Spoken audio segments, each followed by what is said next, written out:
আলহামদুলিল্লাহ ওয়াসসালাতু ওয়াসসালামু আলা রাসূলিল্লাহ আম্মা বাদ আউযু বিল্লাহি মিনাশ শাইতানির রাজীম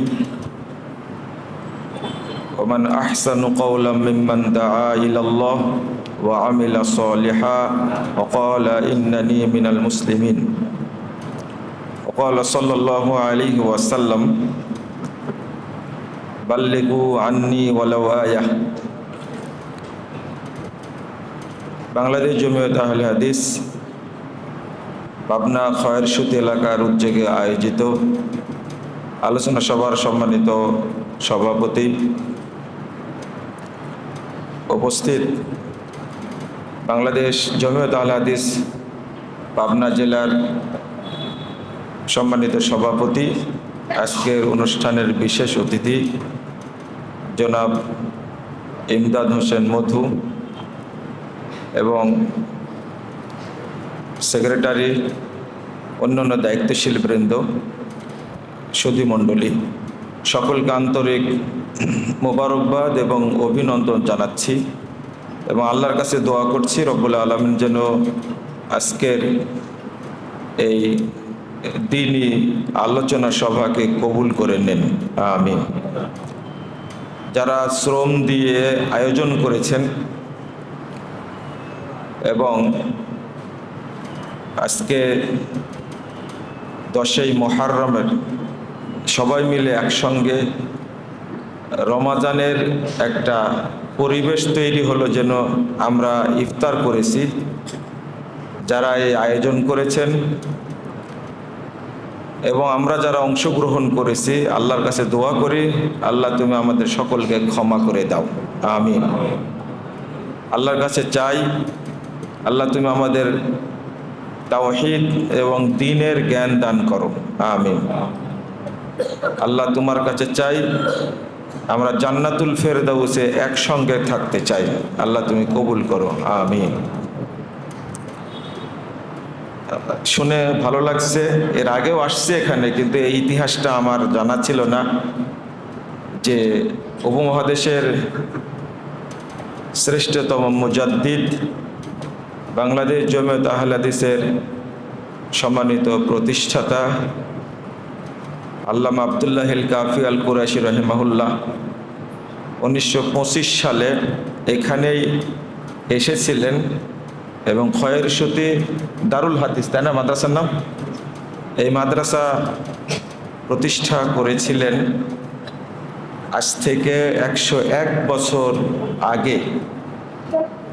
সেই জায়গাতে আমরা বসে আলোচনা করছি। আমরা এই প্রাণ পুরুষের জন্য আল্লাহর কাছে দোয়া করি, আল্লাহ যেন তাকে জান্নাতুল ফেরদাউসে উচ্চ স্থান দান করেন, আমিন। সাথে সাথে আল্লাহ যেন আমাদেরকেও কবুল করে নেন, আমিন।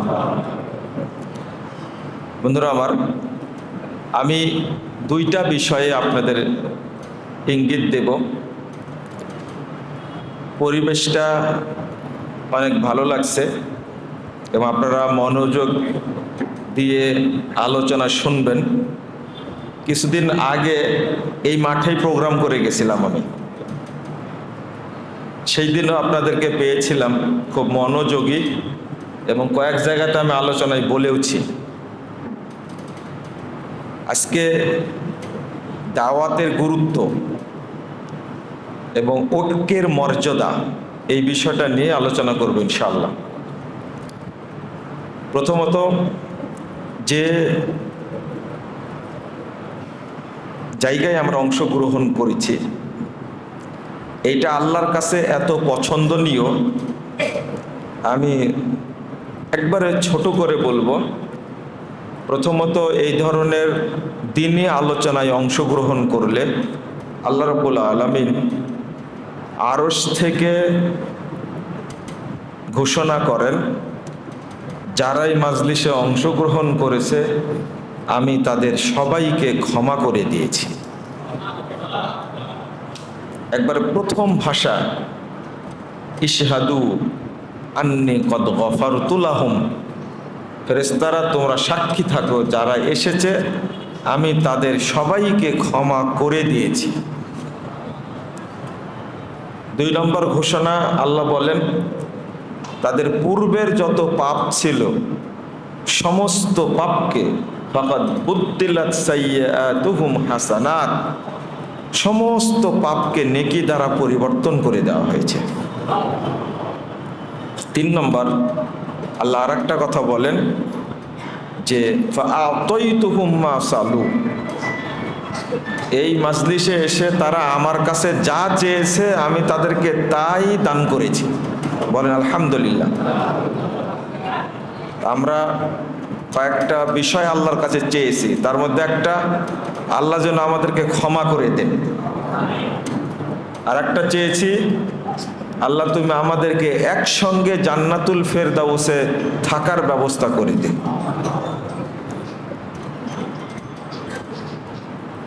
তো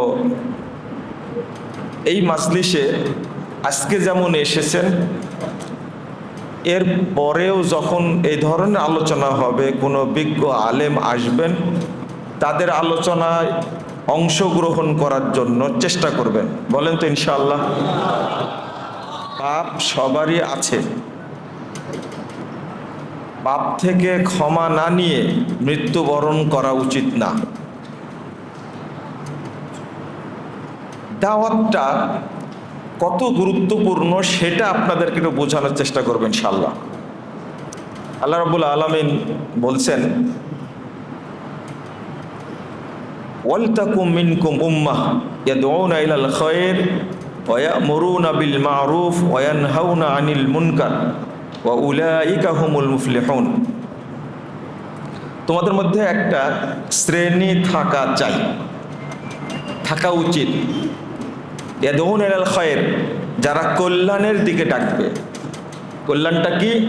ইয়ামুরুনা বিল মা'রুফ ওয়া ইয়ানহাউনা আনিল মুনকার, তারা সৎ কাজের আদেশ দিবে, অসৎ কাজ থেকে বাধা দিবে। ওয়া উলাইকা হুমুল মুফলিহুন, আর মানুষের মধ্যে এই লোকগুলোই সবচেয়ে সফল ব্যক্তি।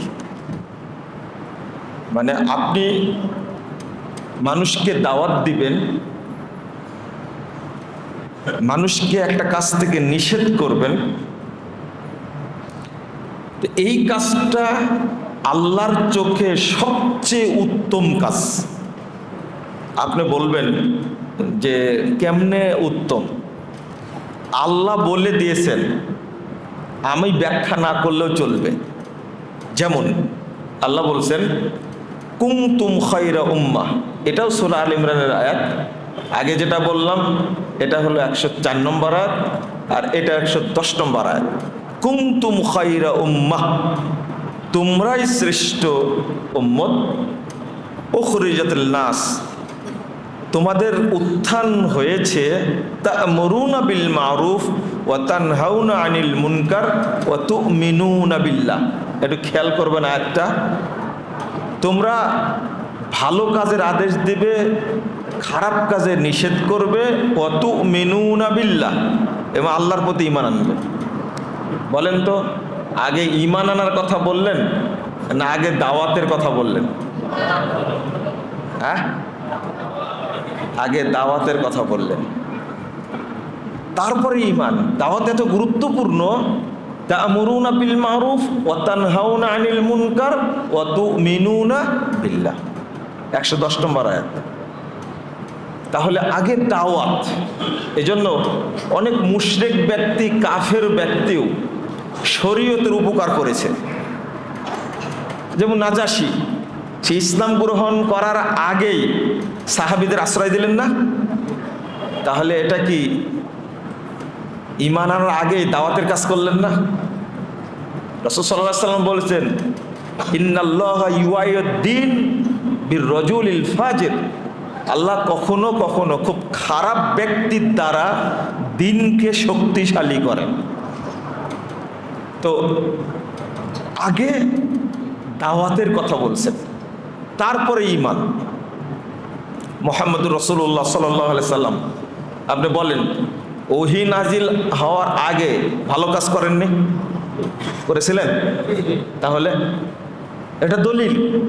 ওয়ারাক ইবনে নফল একবারে 87 বছর বয়স, ইসলাম গ্রহণ করার আগেই মোহাম্মদ সাল্লাল্লাহু আলাইহি সাল্লামকে কি বললেন? যেদিন তোমার জাতি তোমাকে বের করে দিবে, সেই দিন যদি আমি বেঁচে থাকতাম, তখন আল্লাহ রাসূল বলছেন, 3 নম্বর হাদিস সহিহ বুখারী, আওয়া মুখরিজিয়াহুম, আপনি বলেন কি এরা আমাকে আলামিন বলে, এরা আমাকে এত বিশ্বাসী মনে করে, তারা আমাকে বের করে দিবে? তখন ওয়ারাকা বিন নফেল বলেছিলেন, তখনই কিন্তু ইসলাম গ্রহণ করেননি, বলছেন ইদ ইউখরিজুকুম ইন ইউদরিকি ইয়াউমাল্লাযী ইউখরিজুকা কওমুক, যেদিন তোমার জাতি তোমাকে বের করে দিবে, ওই দিনটা যদি আমি পেয়ে যাই, আনসুরকা নাসরান মুয়াজ্জারা, আমি বৃদ্ধ বয়সে তোমার পুটলাটা টেনে আমি তোমাকে সহযোগিতা করব। বৃদ্ধ মানুষ বলছেন, একেই বলে তা'মুরুনা বিল মারুফ ওয়া তানহাউনা আনিল মুনকার। আরেকটা 71 নম্বর আয়াত সূরা তাওবা, আল্লাহ বলছেন, আল মুমিনুনা ওয়াল মুমিনাত বা'যুহুম আউলিয়াউ বা'য ইয়া'মুরুনা বিল মারুফ ওয়া ইয়ানহাউনা আনিল মুনকার ওয়া ইউকিমুনাস সালাহ। দেখেন, দাওয়াতটাকে আল্লাহ উল্লেখ করছেন ইমানের আগে, আর এখানে উল্লেখ করলেন মুমিনরা কি করে? ইয়া'মুরুনা বিল মারুফ, সৎ কাজের আদেশ দেয়, ওয়ায়ানহাউনা আনিল মুনকার, অসৎ কাজে বাধা দেয়, আর একটা কি? ওয়ায়ুকিমুনাস সালাহ, এবং তারা কি করে? সালাত আদায় করে। বলেন, আল্লাহ আগে দাওয়াত উল্লেখ করলেন না সালাত উল্লেখ করলেন? হ্যাঁ, আগে দাওয়াত। আল আমরু বিল মারুফ ওয়ান নাহয়ু আনিল মুনকার, আগে দাওয়াত। ওয়ায়ুকিমুনাস সালাহ। আরেকটা আয়াত সূরা হামিম সাজদা, সূরা ফুসসিলাত 33 নম্বর আয়াত, আল্লাহ কি বলছেন? ওয়ামান আহসানু কাওলাম মিম্মান দাআ ইলাল্লাহ ওয়া আমিলা সলিহা। এখানেও আল্লাহ উল্লেখ করছেন আগে কি? দাওয়াত। ওয়ামান আহসানু কাওলাম মিম্মান দাআ ইলাল্লাহ, ওই ব্যক্তির কথা, যে কার কথা উত্তম, যে ব্যক্তি আল্লাহর দিকে দাওয়াত দেয়, ওয়া আমিলা সলে, এবং আমলে সলে করে, ওয়া ইন্নানি ওয়া ক্বালা ইন্নানি মিনাল মুসলিমিন। তাহলে বোঝা যাচ্ছে আল্লাহর কাছে দাওয়াতটা অতীব গুরুত্বপূর্ণ। এবার আমি কেন গুরুত্বপূর্ণ এটা বললে আপনাদের কাছে আরো পরিষ্কার হবে। এই আয়াত নিয়ে এসে ইমাম ইবনুল কাইয়িম রাহিমাহুল্লাহ তিনি বলছেন, আশরাফু মাকামাতিল আবদ ওয়া আজাল্লুহা ওয়া আফজালুহা আদ-দাওয়াতু ইলাল্লাহ। বান্দা যত কাজ করে, সালাত, সিয়াম, হজ, যাকাত, দাওয়াত, যত কাজ করে, তার মধ্যে আল্লাহর কাছে সবচেয়ে মর্যাদাপূর্ণ, সবচেয়ে ফজিলতপূর্ণ, সবচেয়ে দামি কাজ হলো আদ-দাওয়াতু ইলাল্লাহ, আল্লাহর দিকে দাওয়াত দেওয়া, সবচেয়ে উত্তম কাজ। আর আপনারা তো জানেন, দাওয়াত ছাড়া সালাত পাওয়া যাবে? আগে তো দাওয়াত। কিসের দাওয়াত? আগে তাওহীদের দাওয়াত। ইমাম ইবনু বাজ রাহিমাহুল্লাহ তিনি বলছেন, আদ-দাওয়াতু ইলাল্লাহ শানুহা আযীম। দাওয়াত দেওয়াটা অনেক বড় ব্যাপার। শানুহা আযীম, সবচেয়ে বড় শরীয়তের আমল হলো দাওয়াত দেওয়া। ওয়াহিয়া মিন আহাম্মিল ফুরুজ ওয়াল ওয়াজিবাত আলাল মুসলিমিন। যত ফরজ আছে, যত ওয়াজিব আছে, তার মধ্যে সবচেয়ে গুরুত্বপূর্ণ কাজ হলো দাওয়াত দেওয়া।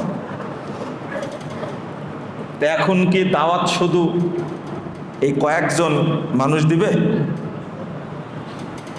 আমি যে একটা কথা মাঝে মাঝেই বলি, আজকেও বলেছি, আহলে হাদিসদের প্রত্যেকটা নারী পুরুষ সবার উপরে ওয়াজিব হলো দাওয়াতি কাজ করা। এখান থেকে কেউ বাদ যাবে না। ইমাম ইবনে তাইমিয়া রাহিমাহুল্লাহ এই আয়াত উল্লেখ করে বলছেন, আদ-দাওয়াতু ইলাল্লাহ তাজিবু আলা কুল্লি মুসলিমিন ওয়া ইন কানা ফারজুল কিফায়া। দাওয়াত দেওয়াটা, আল্লাহর দিকে দাওয়াত দেওয়াটা প্রত্যেক মুসলিমের উপরে ওয়াজিব। এবার কি হলো? প্রত্যেকের উপরে দাওয়াতি কাজ করাটা ওয়াজিব। আপনাকে নিজেকে দাওয়াত দেন, এটাও দাওয়াত। নিজেকে কিভাবে দাওয়াত দিবেন এটা বলবো।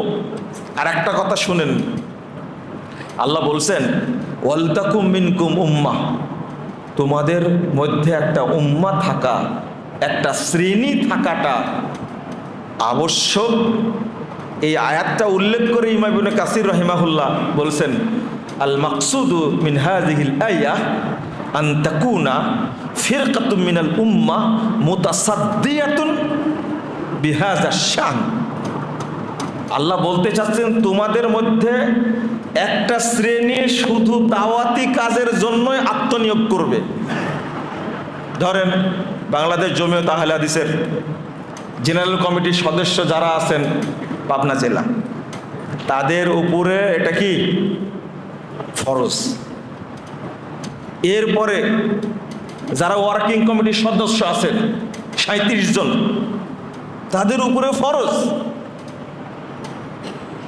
এরপরে আপনাদের এখানে আছেন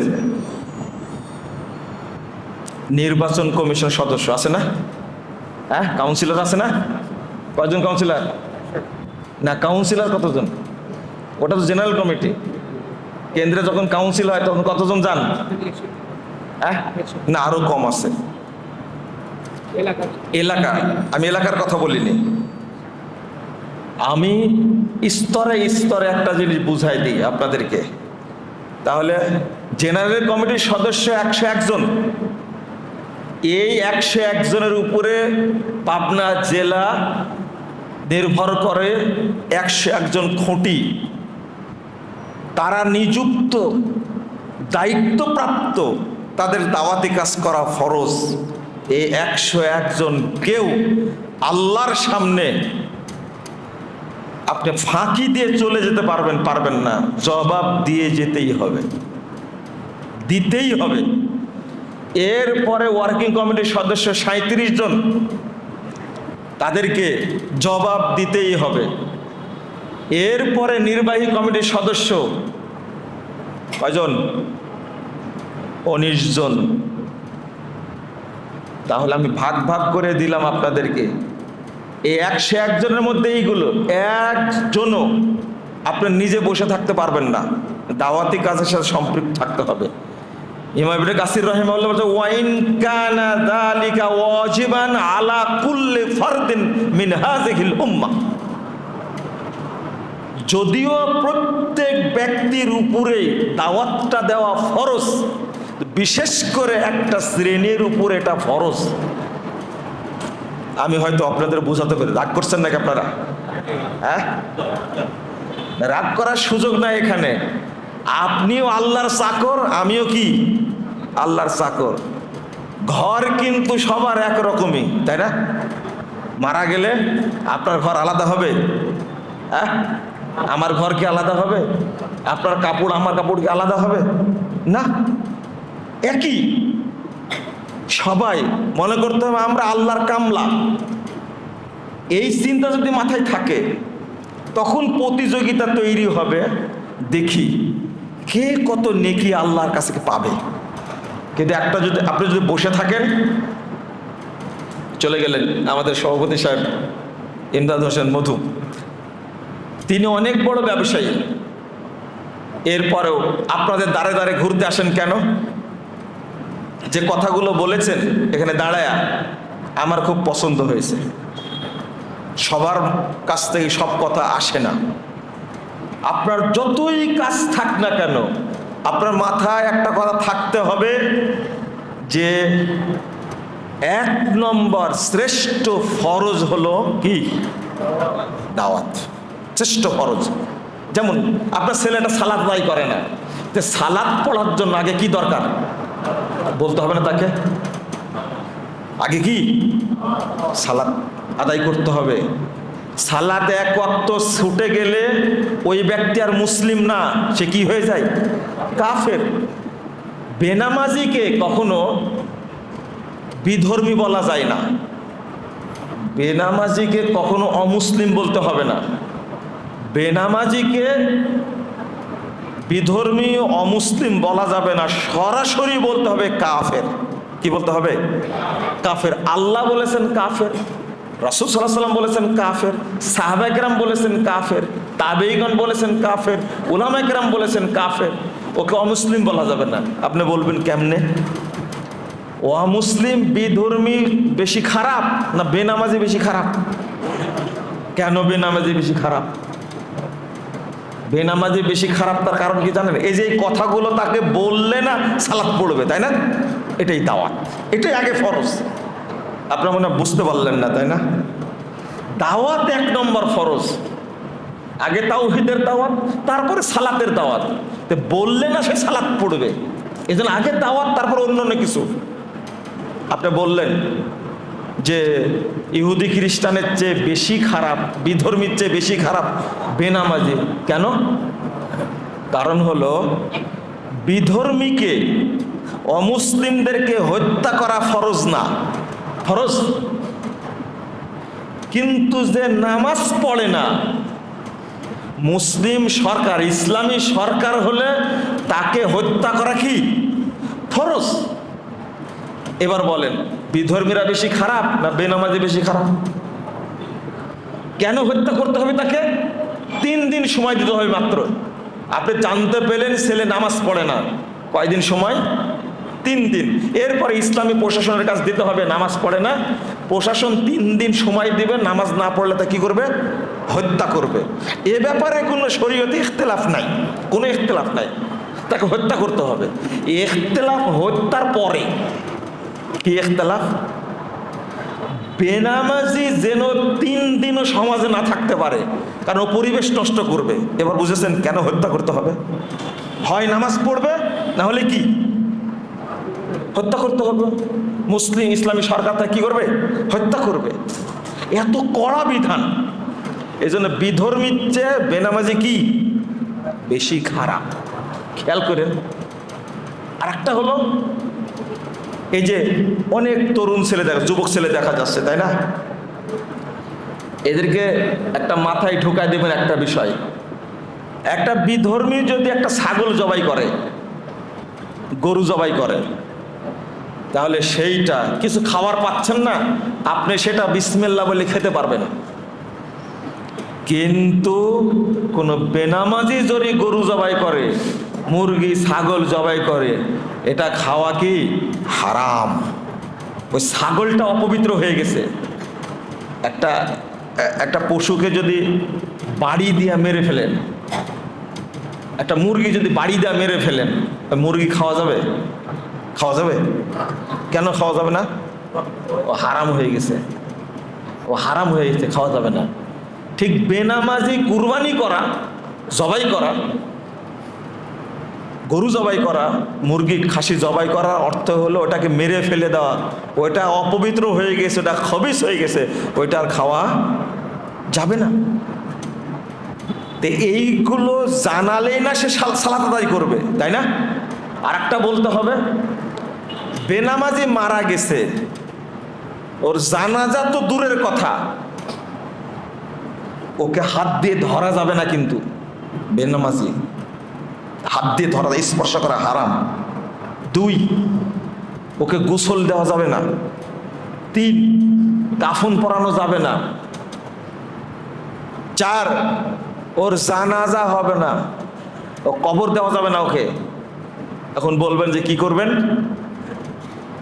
ওকে ওই দূরে লাঠি দিয়ে কোনো কিছুর উপরে উঠায়া দূরে নিয়ে যেতে হবে, অথবা পায়ে দড়ি বেঁধে ছেঁচড়া নিয়ে চলে যাবেন, যে কুকুর নিয়ে যান, নিয়ে যায় এমন জায়গায় মাটি দিতে হবে যে জায়গায় মানুষ যায় না, আর মাটি চাপা দিতে হবে, একবারে সমান করে দিতে হবে, যেন কেউ বুঝতে না পারে কবর এটা।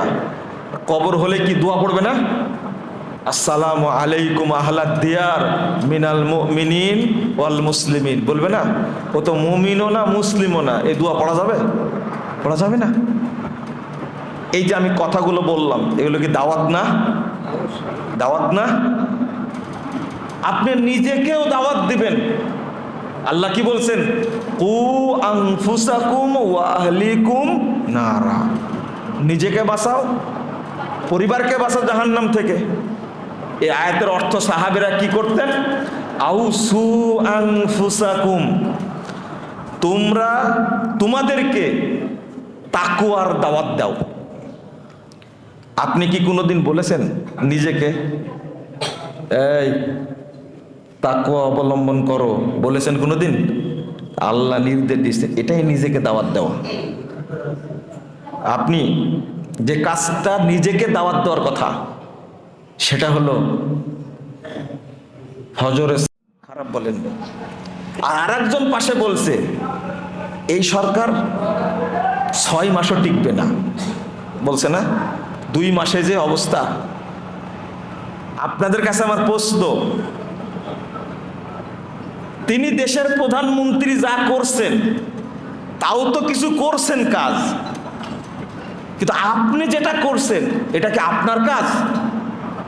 আমি একজন ব্যক্তিকে জিজ্ঞেস করলাম, আপনার কথাগুলো খুব ভালো লাগছে, এত জনপ্রিয়তা অর্জন করেছে, এক শ্রেণীর জ্বলছে, খুব ভালোই বললেন, কিন্তু আপনার কাজটা আপনি করেছেন, আমার আবার কি কাজ? আমি বললাম বলেন, আপনি কি আজকে ফজরের সালাতটা জামাতে পড়েছেন? তো বলছেন যে না, আমি জামাতে পড়িনি। আপনি কয় বাচ্চার বাপ? যে বাবা 4টা, একটা ছেলে 3টা মেয়ে। আপনার ছেলেগুলো আজকে ফজরের সালাত পড়েছে? খোঁজ নিয়েছেন? না, খোঁজ নেইনি। বাহ, ভালোই তো বলছেন। জহর কোথায় পড়েছেন? ও জহর এখনো পড়া হয়নি, তখন কিন্তু 5টা বাজছে বিকাল, কখন পড়বেন জহর? নিজের কাজটা আপনি করেননি। তো বাড়িতে ফোন দিয়ে দেখেন তো আপনার ওয়াইফ আজকে ফজর পড়েছে কিনা। বলেন, আপনি কি দেশের প্রধানমন্ত্রী? হ্যাঁ না, আপনার বাড়ির প্রধানমন্ত্রী? বাড়ির। এটা কি? আসর কখন পড়বেন? এখনই পড়ে নিব। না, বিশ্বাস হয় না, আমি না বললে পড়তেন না। কথা কি করেন? এই ছোটখাটো ব্যবসা করি। কিসের ব্যবসা করেন? এইটা তো আপনাকে বলা যাবে না। এমন কি ব্যবসা করেন আমাকে বলা যাবে না? আপনারা কি বুঝতে পারছেন কথাগুলো? কিসের ব্যবসা করেন বলতে হবে, আমাকে বলাই লাগবে। তখন বলছেন না, আমি সব বলতে পারবো, কিন্তু কিসের ব্যবসা করি এটা বলতে পারবো না। বলছে হারাম জিনিসের ব্যবসা করেন আপনি? তো বলছে হ্যাঁ, হারাম জিনিসের ব্যবসা করি আমি। নিজেই বলছি। কি হারাম ব্যবসা?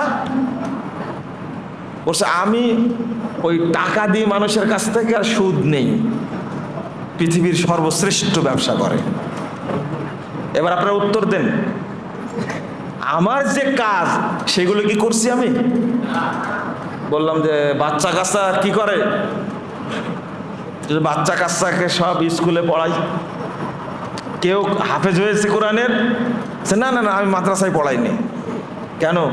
মাদ্রাসা কি খারাপ? তাহলে আপনি একটু চিন্তা করেন, আল্লাহ যে বললেন কু আনফুসাকুম ওয়া আহলিকুম নারা, তা কার দায়িত্ব? এই আয়াতের অর্থ কি তুমি বাংলাদেশকে বাঁচাও, তাই? আমি তো বললাম যে প্রধানমন্ত্রী তো এই যে অবস্থায় দায়িত্ব নিয়েছেন, এই অবস্থাতে তো চেষ্টা তো অন্তত করছে, ভিক্ষা করে হোক, চেষ্টা করে হোক, কিন্তু আপনি আপনার পরিবারের কি দায়িত্ব পালন করলেন? এখানে যে বসে বসে বড্ড বড্ড কথা বলছেন, এগুলো কি আপনার দায়িত্ব?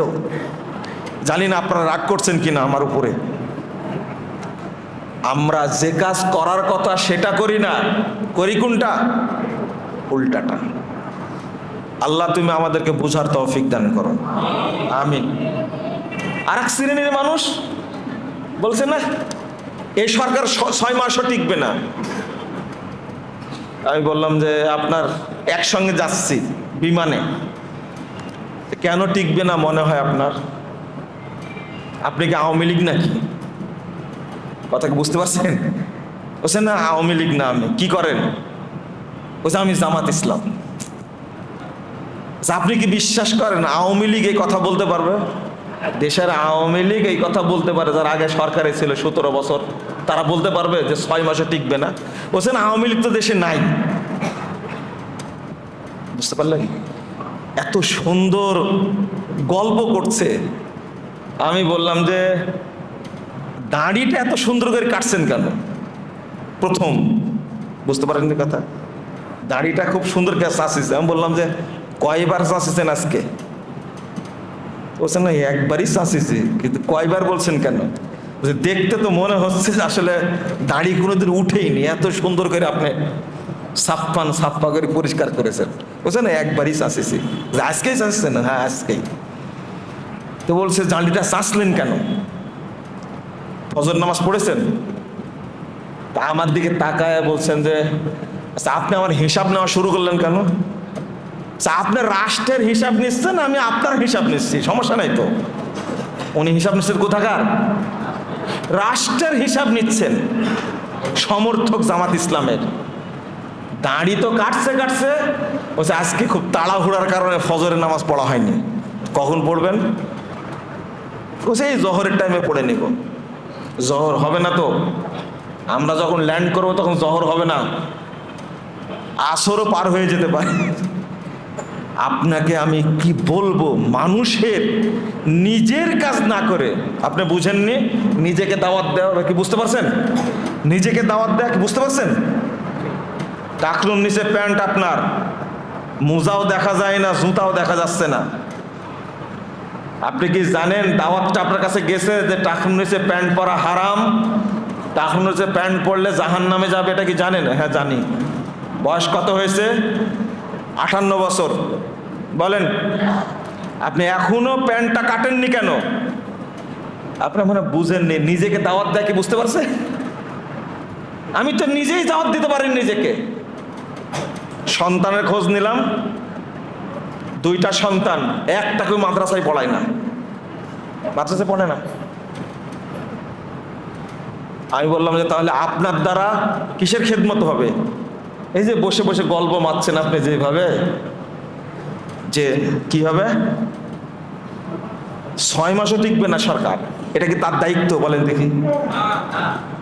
তার নিজের যে দায়িত্ব সেটা কিন্তু কি একটা পালন করেনি। বলেন আপনার ওয়াইফ আজকে ফজর পড়েছে কিনা? পড়তে পারে, আমি খোঁজ নেইনি। আপনার 2 ছেলে পড়েছে? না আমি জানি না। এটা জানেন না কেন? আপনি কেমনে জানলেন? শয়তান কি ওহী করলো এই সরকার 6 মাসে টিকতে পারবেন? আপনি কেমনে জানলেন? নিজের 2টা বাচ্চা ফজর পড়েছে কিনা খোঁজ নিন না আপনি, বউটা ফজর পড়েছে কিনা সেটা জানেন না আপনি। আপনি কি পরিবারের মালিক না রাষ্ট্রের মালিক? পরিবারের মালিক।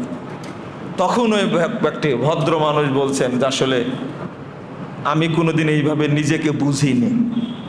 বোঝার চেষ্টা করেছেন কোনোদিন? বলেন আমরা এখনো শেষ হয়নি তো। বলেন তো আল্লাহ কোথায়? নর্মাল প্রশ্ন, আল্লাহ তো সব জায়গায় থাকেন। নর্মাল প্রশ্ন, এটা নর্মাল প্রশ্ন। আল্লাহ সব জায়গায় থাকেন। উনি উত্তর দিচ্ছেন আল্লাহ সব জায়গায় থাকেন। আমি বললাম আল্লাহর আকার আছে না নাই? বুঝলি না? নাউজুবিল্লাহ, আল্লাহ নিরাকার, আল্লাহর কোনো আকার নাই। বলেন বলদ কাকে বলে? বলদ চিনেন? এত বড় বলদ কিন্তু নিজের দিকে কোনো খেয়াল নাই। আমি বলে এখনো শেষ হয়নি। বলেন তো ইসলামের রুকুন কয়টা? ইসলামের রুকুন 6টা। আর ইমানের রুকুন কয়টা? বলছে যে ঈমান না ইসলামে 6টা কি 5টা হবে? এই লোককে যদি কবরে প্রশ্ন করা হয়, মার রব্বুক, তোমার রবকে, উত্তর দিতে পারবে? ও রব সম্পর্কে জানে। রব সব জায়গায় থাকে, বাথরুমে থাকে, মসজিদে থাকে, মন্দিরে থাকে, গির্জাতে থাকে। নাউজুবিল্লাহ, আস্তাগফিরুল্লাহ। আল্লাহ কি সর্বত্র বিরাজমান? যেটাই বিশ্বাস করে সে মুমিন না কাফের? কাফের। আল্লাহ কোথায় আছেন? আরশে আছেন। এই জাহেল সেটাও জানে না। উনি জেনে গেছেন 6 মাসে সরকার টিকবে, আর টিকবে কি বুঝেননি? দুর্নীতি একটু ঢুকায় দিন আপনার অর্থের মধ্যে, আপনাকে যতক্ষণ শেষ না করবে ততক্ষণ ও ছাড়বে না। আপনার সব শেষ করে দেবে, দেহ শেষ করবে, সংসার শেষ করবে, অর্থ শেষ করবে। এর ফজিল, এটা হলো দুর্নীতি। দুর্নীতির ফজিলতি এটা।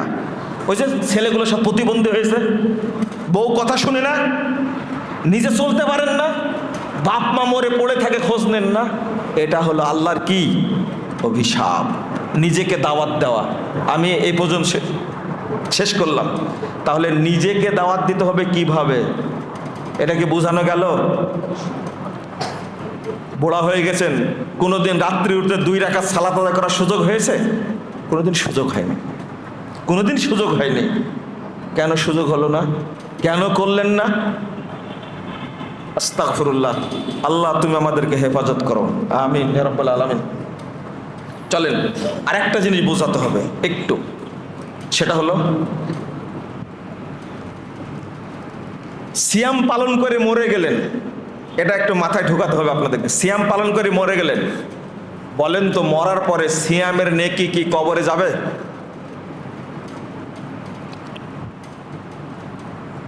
যাবে? যাবে? বুঝেননি মনে হয়, তাই না? আপনি সিয়াম পালন করতেন, মারা গেছেন, এই সিয়ামের নেকি কি কবরে যাবে? না, বন্ধ হয়ে গেছে না? সালাত পড়তেন, আর কবরে যাবে সালাতের নেকি?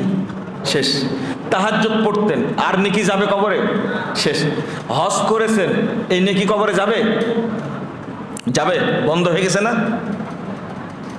কিন্তু এই যে দাওয়াত দিচ্ছি আমি, আপনারা শুনছেন, আমি কবরে গেলেও যতদিন মানুষ শুনবে ততদিন নেকি পেতেই থাকবো ইনশাআল্লাহ। এর নাম দাওয়াত, মনে থাকবে? কেন আল্লাহ বলছেন দাওয়াত হলো শ্রেষ্ঠ? আমি সালাতের দাওয়াত দিলাম, এই আলোচনাটা যতজন শুনবে, আপনি শুনে আপনার পরিবারকে সালাতের কথা বলবেন, আপনার সন্তানদেরকে বলবেন, নাতিপুতিকে বলবেন, তারা আবার তাদের পরবর্তী বংশধরকে বলবে, তারা আবার পরবর্তী বংশধরকে বলবে। কিয়ামত পর্যন্ত যারা বলতে থাকবে, কবরে কিন্তু নেকি পৌঁছতেই থাকবে, এটা বন্ধ হবে না। রেকর্ডিং আছে না? লিখে গেলাম, এটা দাওয়াত। দার্স দিলাম, দাওয়াত। এই এলেম থেকে আরেকজন আলেম হবে, তার থেকে শিখবে আরেকজন, তার থেকে শিখবে আরেকজন। কবরে কিন্তু কি নেকি যেতেই থাকবে। মান দাল্লা আলা খায়রিন ফালাহু মিসলু আজরি ফাইলি। 1859 নম্বর হাদিস, সহিহ মুসলিম। আল্লাহ নবী সাল্লাল্লাহু আলাইহি সাল্লাম বলেছেন, যে ভালো কাজের জন্য মানুষকে বলবে, ওই কাজ করে যে নেকি পাবে, শুধু নির্দেশনা দেওয়ার কারণে সম পরিমাণ নেকি পাবে। এর নাম হলো দাওয়াত। বলেন, সালাত কি ওযু ছাড়া আদায় করা যায়? হ্যাঁ, যায়। ফজর সালাত, জহর সালাত, তাহাজ্জুদ, জানাজা, ঈদ, সব সালাত কি করা লাগে? ওযু করা লাগে না? দাওয়াত দেওয়ার জন্য কি ওযু লাগে? হ্যাঁ, আনলিমিটেড। 2, আপনি চাইলেই কি সালাত পড়তে পারবেন যে কোনো সময়? পারবেন?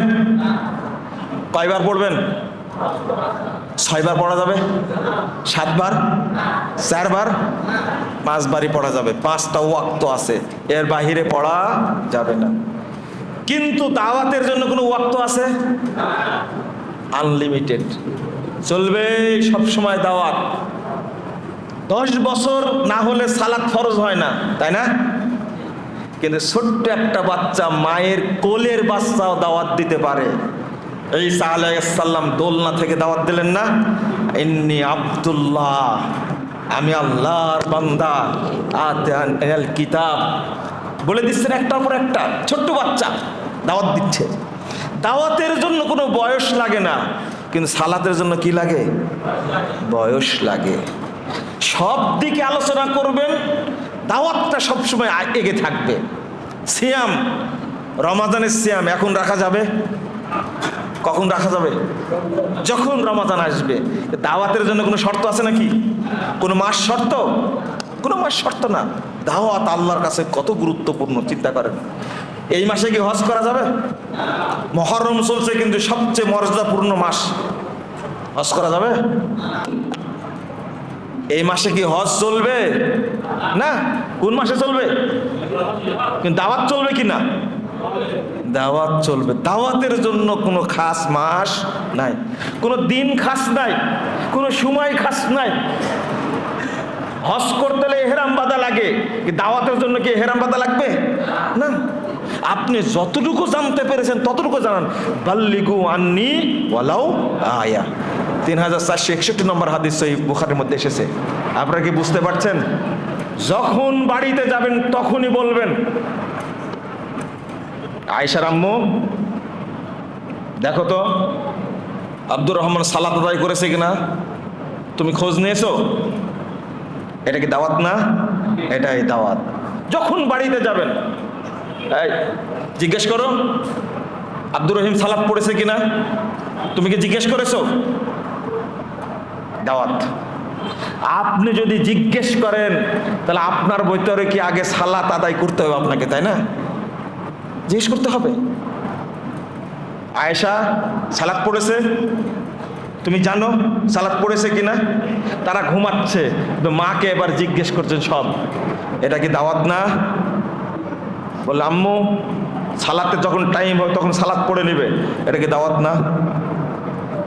কোনো টাইম নাই, যখন ইচ্ছা তখন আপনি জিজ্ঞেস করবেন, আব্বু বাইদ বিয়ানিটা বলো তো। ওই যে লোকের কথা বললাম, দাড়ি ছাটা, দাড়ি চাষা, আমি আরো প্রশ্ন করেছি, বলে সালাতে দাঁড়ায় কি পড়েন? দোয়া পড়েন, জানে না। জানাজার দোয়াটা পড়েন, জানে না। বেতেরে কুনুতটা পড়েন, জানে না। এমন জাহেলের জাহেল, ও 6 মাসের মধ্যে সরকার পতন করে দিবে, কিন্তু নিজের সম্পর্কে কিছুই জানে না। তো নিজেকে বুঝা, এই চিন্তাটা কেউ কখনো করে না। এবার বলেন, আল্লাহর কাছে সালাত শ্রেষ্ঠ হলো না দাওয়াত শ্রেষ্ঠ হলো? দাওয়াত। দাওয়াত আনলিমিটেড। এই যে মনে করেন মারা গেছেন, নেকি সব বন্ধ হয়ে গেছে, কিন্তু যে ব্যক্তি দায়ী তার নেকি বন্ধ হবে না, বন্ধ হবে না। আপনি বিপদে পড়ে গেছেন, কবরে একজন ব্যক্তি কবরে দাফন করার সাথে সাথে জাহান্নাম ওয়াজিব হয়ে গেছে, হতে পারে না? হতে পারে। বাঁচানোর পথ কি? বাঁচানোর পথ কি? উত্তর দেন। বাঁচানোর পথ আপনার পক্ষে দান করলে তবে মুক্ত হবেন, আপনার জন্য দোয়া করলে তবে মুক্ত হবেন। কিন্তু দোয়া করার লোক নাই, আপনার ছেলেগুলো মুতে পানি নেয় না, মারা গেছেন, বুঝেন না? বোঝেন, পেশাব করে পানি নেয় না, আপনার জন্য দোয়া করবে? ও কি জানে রব্বির হাম হুমা কামা রব্বাইনি সাগীরা? জানে না। তো দোয়া করা বন্ধ। আর যে সন্তান রেখে গেছেন 1 টাকা দানও করবে না, বাঁচার পথ কি? আমি মরে গেছি, জাহান্নাম ওয়াজিব হয়ে গেছে, কিন্তু আমার দাওয়াতি কাজ আছে, দাওয়াতি কাজ করছে, অটো নেকি ঢুকবে, আল্লাহ জাহান্নাম বাতিল করে আমার জন্য জান্নাত করে দিবেন। এটা অটো।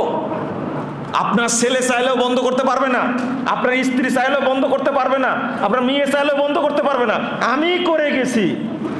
অটো আছে দাওয়াত। এবার জান্নাতে মর্যাদা বাড়তেই থাকবে। এই জন্য সাহাবী, তাবেঈ, উলামায়ে কেরাম কি, আপনি মসজিদ ছাড়া অন্য কোনো কাজে যেতে পারবেন না যদি ইমানের শক্তি না থাকে। বন্ধুরা আমার, আমি এই দাওয়াতের অবস্থাটা বুঝালাম। আপনাদের পাবনা জেলাতে কিছু কিছু মানুষ আছে দাওয়াতের জন্য পাগল, আপনি কিছু জানেন না। একজন রিকশাওয়ালা কি বলছে জানেন আমাকে? আমার একটা ছোট্ট বই আছে, এক নজরে অজু সালাত। আমাকে বলছে, স্যার আমি 10 কপি বই প্রতিদিন নিয়ে আসি। কি করেন আপনি? বলছে, রিকশা যে লোকটা উঠে, নামাজি মানুষ, বা আগে বুঝায় নামাজ পড়েন না কেন, 1 কপি ধরাই দিই যে বইটা পড়বেন আপনি। রিকশাওয়ালা একজন দায়ী হয়ে গেছে। সাহাবীরা এটাই শপথ করেছিলেন। সিলেটে গেছি বক্তব্য দিতে, এক বাদাম বিক্রেতা ভাই আমার, আমি ভুলতে পারি না, এই বাদামটা আমার কাছে ছিল প্রায় 1.5-2 বছরের মতো। পলিথিনের মধ্যে ছোট্ট বাদাম হাদিয়ে নিয়ে আসছে, বাদাম বিক্রি করে বাদাম নিয়ে আসছে, শুধু আমার সাথে দেখা করে মুসাফা করবে। দূরে বসে আছে, সাহস পায় না। এক সময় দরজার কাছে আসছে, আচ্ছা আমি একটু স্যারের সাথে মুসাফা করব, শুধু মুসাফা করে বাদাম দিচ্ছে হাতে। আমি তো আবেগে আশ্চর্য। সিলেটের মতো যেখানে শিরিক বিদাতের ফাউন্ডেশন, সেখানে মানুষকে মুশরিক বানানোর জায়গা, ওই জায়গায় একটা বাদাম বিক্রেতা দাওয়াতি কাজ করে, বাদাম বিক্রি করে। 100-র মতো বাদাম আমাকে হাতে দিল, যে স্যার এটা আপনার জন্য হাতিয়া। আমি ব্যাগে রেখেই দিলাম। 1.5 বছরের মতো ছিল। হজে যাওয়ার সময় ব্যাগ পরিষ্কার করতে গিয়ে বাড়ি আলি বাদামটা বের করে বাদামের সাইজ করে দিয়েছে ওরা। তো আমার খুব কষ্ট লাগছে, বাদামটা অনেক আমার কাছে ছিল, ওরা বুঝেনি কি জন্য ব্যাগে বাদামটা আছে। 1.5 বছরের মতো ছিল আমার কাছে, শুধু মহব্বতে যে একটা বাদাম বিক্রেতা আমাকে বাদাম হাদিয়ে দিয়েছে। ওর কাজই হলো শুধু বই বিতরণ করা, মানুষকে ওই যে মোবাইলে বক্তব্য দিয়ে দেওয়ার কাজ। এই বক্তব্য শুনেন, নাম্বারটা নিয়ে বলছে এই বক্তব্য শুনবেন, মতিউর রহমান মাদানির বক্তব্য দিয়ে দেন, আমার বক্তব্য দিয়ে দেন। আশ্চর্য হয়ে গেলাম ওর কৌশল দেখে। আমি তার জন্য কি দোয়া করতে পারি? তখন মনে পড়ছে সে আকাবে কুবরার শপথ। আল্লাহ রাসূলের কাছে সাহাবীরা বলছিলেন, আন্নাকুল বিল হক আইনামা কুন্না লা নাখাফ ফিল্লাহি লাউমাতা লাইম। আমরা যেখানেই থাকবো সেখানেই হকের দাওয়াত দিব, কোনো নিন্দুকের নিন্দাকে পরোয়া করব না। আপনি আছেন যেখানে ব্যবসা করছেন, দাওয়াত দেন। আজকে একজন ডাক্তার জাকির নায়েক যে দাওয়াতি কাজ করতে পারে, একজন ডিসি যদি দাওয়াতি কাজ করতে পারে, একজন এসপি যদি দাওয়াতি কাজ করতে পারে, আপনি বাংলাদেশ জমিয়ত আহলে হাদিস জেনারেল কমিটির সদস্য হয়ে দাওয়াতি কাজ করতে পারবেন না? আল্লাহ আপনাকে ক্ষমা করবে? আপনি একজন ইমাম হয়ে, একজন আলেম হয়ে, সচেতন ব্যক্তি হিসাবে দাওয়াতি কাজ করবেন না, আর আল্লাহ আপনাকে ক্ষমা করবেন? মাত্র 75 ব্যক্তির দাওয়াতে সারা পৃথিবীতে ইসলাম ছড়িয়ে যেতে 100 বছর সময় লাগছে মাত্র। আর আজকে আমরা প্রায় 4 কোটি আহলে হাদিস যদি সবাই দাওয়াতি কাজ করি, তাহলে কোনো মাজার পূজা থাকবে? যারা মাজার পূজা করছে তারাই হেদায়েত পেয়ে মাজার ভেঙে দেবে ইনশাআল্লাহ। অনেক প্রমাণ আছে। যারা পীরের কাছে গিয়ে মুশরিক হয়েছে তারা হেদায়েত করে এই পীরের আস্তানা ভেঙে দেবে একসময় ইনশাআল্লাহ। ওই পরিবেশ তৈরি হবে। বন্ধুরা আমার, যতদিন দাওয়াতি কাজ না করব ততদিন আমরা কিন্তু সাহাবীদের কাতারে শামিল হতে পারবো না। আল্লাহ বলছেন, আম হাসিবতুম আন তাদখুলুল জান্নাহ, তোমরা কি মনে করে নিয়েছো জান্নাতে প্রবেশ করবে? জান্নাতে যেতে হলে অত সহজ না। নারী পুরুষ সবাইকে ওই অবস্থায় আসতে হবে। ওয়ালাম্মা ইয়াতিকুম মাসালুল্লাযীনা খালা মিন ক্বাবলিকুম মাসাতুহুমুল বাসাউ ওয়াদ-দাররাউ ওয়া যুলজিলু হাত্তা ইয়াকুলার রাসূল ওয়াল্লাযীনা আমানু মাতা নাসরুল্লাহ। আল্লাহ বলেছেন, তোমরা মনে করছো জান্নাতে ঢুকেই গেছো, অথচ তাদের মতো অবস্থা তৈরি হয়নি, জমিনে টিকতে পারেনি তারা। বিপদ মুসিবত নেমে এসেছে, তারা থাকতে পারেনি। অবশেষে আল্লাহর নবী বলছেন, সাহাবীরা বলতেন, মাতা নাসরুল্লাহ, আল্লাহ আর পারছি না, তোমার সাহায্য কখন আসবে? আল্লাহ বলছেন, আলা ইন্না নাসরুল্লাহি করিব, সাবধান, আল্লাহর সাহায্য অতি নিকটে। আপনি বলেন তো, আল্লাহ আপনাকে জান্নাত দিবে কেন? আর যারা জান্নাতের সার্টিফিকেট পেয়েছেন তাদেরকে আল্লাহ কেন জান্নাত দিয়েছেন মনে হয় বুঝাতে পারলাম না আপনাদেরকে। যারা জান্নাতের সার্টিফিকেট পেয়েছেন তারা আমার মতো আপনার মতো কি এই বসে বসে খাইছে আর ঘুমাইছে? তারা পরিশ্রম করেনি।